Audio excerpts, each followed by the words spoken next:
America के ईरानी फौजी ठिकानों पर हमले जवाब में अमेरिकी फ़िज़ाई अड्डा निशाना। एक्स पर जारी एक बयान में सेंटकॉम ने कहा है कि ये कार्रवाई ईरान की जारहाना सरगर्मियों के जवाब में की गई, जिनमें बैनुल-अक़वामी पानियों में एक MQ-1 ड्रोन को निशाना बनाना भी शामिल था। सेंटकॉम के मुताबिक अमेरिकी अफवाज ने ईरानी फ़िज़ाई दिफाई निज़ाम, एक ग्राउंड कंट्रोल स्टेशन और 2 यकतरफा हमला आवर ड्रोन्स को तबाह किया, जो इलाकाई समुद्री रास्तों से गुजरने वाले जहाज़ों के लिए वाज़ेह खतरा थे। कुवैती फ़ौज के जनरल स्टाफ ने ऐलान किया है कि मुल्क का फ़िज़ाई दिफा इस वक्त मिसाइल और ड्रोन हमलों का मुकाबला कर रहा है। फ़ौज ने कहा है कि अगर धमाकों की आवाज़ें सुनाई दें तो वो दरअसल फ़िज़ाई दिफाई निज़ाम की जानिब से आने वाले मिसाइलों और ड्रोन्स को तबाह करने की कार्रवाई का नतीजा है। ईरान के पास तराना इनकलाब ने दावा किया है कि उसने उस फ़िज़ाई अड्डे को निशाना बनाया है जहां से जनूबी ईरान के सूबे हुर्मुज़गान में वाक़िया जज़ीरा सिरिक के एक मवासलाती टावर पर हमला किया गया था। इससे कबल इत्तलात मौसूल हुई थी कि कुवैत भर में सायरन बज उठे और फ़िज़ाई दिफाई निज़ाम फ़ाल कर दिया गया था। ईरान जौहरी हथियार हासिल नहीं करेगा। ईरान के साथ मुजव्वज़ा मुआहदे से मुतालिक अमरीकी नशरियाती इदारे CNN की रिपोर्टिंग को मुस्तरद करते हुए कहा है कि मुआहदे में ईरान के जौहरी प्रोग्राम पर नहायत मजबूत और तफसीली शकें शामिल हैं। सदर ट्रंप ने अपने social media platform truth social पर एक पोस्ट में कहा है कि CNN ने मामूल के मुताबिक फेक न्यूज़ फैलाई और गलत तौर पर यह रिपोर्ट किया है कि ईरान से मुतालिक मुआहदे में जौहरी अमूर का जिक्र नहीं। ट्रंप के मुताबिक हकीकत यह है कि मुआहदे में वाज़ेह तौर पर दर्ज है कि ईरान जौहरी हथियार हासिल नहीं करेगा। अमरीकी सदर ट्रंप ने कहा है कि जौहरी मामलात इस मुआहदे का मरकजी हिस्सा हैं। ट्रंप के मुताबिक मुआहदा नहायत मजबूत और तवील तफसील के साथ जौहरी अमूर के मुख्तलिफ पहलुओं पर बात करता है। दर हकीकत मुआहदे का ज़्यादातर हिस्सा इसी मौजू पर मुश्तमिल है। ट्रंप ने इसी पोस्ट में से CNN पर तनकीद भी की है और सवाल उठाया है कि आया नई मलकियत के तहत ये नेटवर्क अपनी साख बहाल कर पाएगा या नहीं।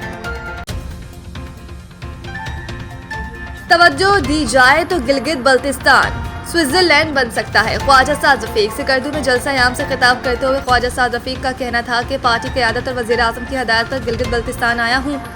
मुस्लिम लीग नून ने गिलगित बल्तिस्तान में मुख्तलिफ तरक्याती मनसूबों का आगाज़ किया। गिलगित बल्तिस्तान के अवाम ने खित्ते की आज़ादी और पाकिस्तान के साथ अलहाक में तारीखी किरदार अदा किया। उन्होंने मज़ीद कहा कि इस तारीखी किरदार पर पाकिस्तान गिलगित बल्तिस्तान के अवाम का मकरूज़ है। बताया गया है कि गिलगित में पीने का साफ पानी मौजूद नहीं। अगर बार बार नवाज शरीफ की हुकूमत ना गिराई जाती तो खित्ते की सूरत हाल बेहतर होती।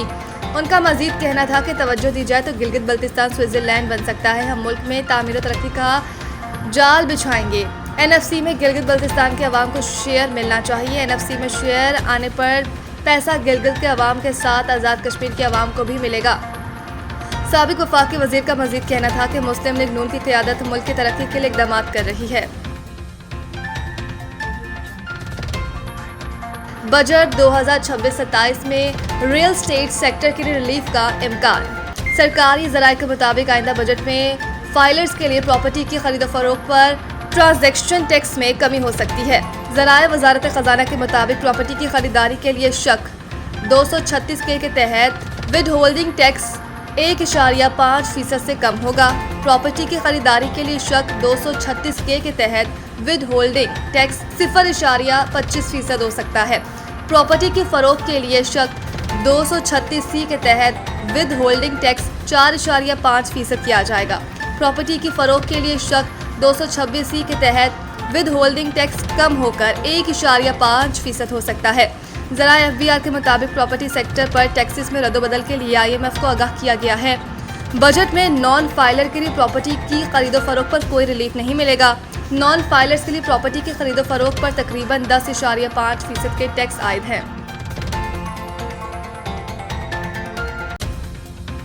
बॉक्सर आमिर खान ने खातून वकील के खिलाफ हत्या की इज्जत का मुकदमा दायर कर दिया। वकील फरियाल हुसैन ने 2023 में एक पॉडकास्ट में आमिर खान और इनकी अहलिया पर इल्ज़ामात लगाए थे कि ताहम बॉक्सर और इनकी अहलिया ने इल्ज़ामात को झूठा, बदनीयती पर मबनी और गैर साबित शुदा करार देकर इसकी तरदीद की थी। अब आमिर खान और अहलिया ने वकील फरियाल हुसैन के खिलाफ 1 लाख पाउंड हर्ज जाने का दावा दायर किया है। रिपोर्ट के मुताबिक फरियाल हुसैन ने 21 सफ़ात पर मुश्तमिल दिफाई दस्तावेज़ात हाई कोर्ट में जमा करा दी। बरतानवी मीडिया के मुताबिक दिफाई दस्तावेज़ात में साबिक आलमी चैंपियन पर अहलिया से मिलकर धमकियां देने का इल्ज़ाम आयद किया गया था। बरतानवी मीडिया के मुताबिक आमिर खान पर एक खातून को सोशल मीडिया के जरिए गैर मुनासिब पैगाम भेजने का इल्ज़ाम भी आयद किया गया है।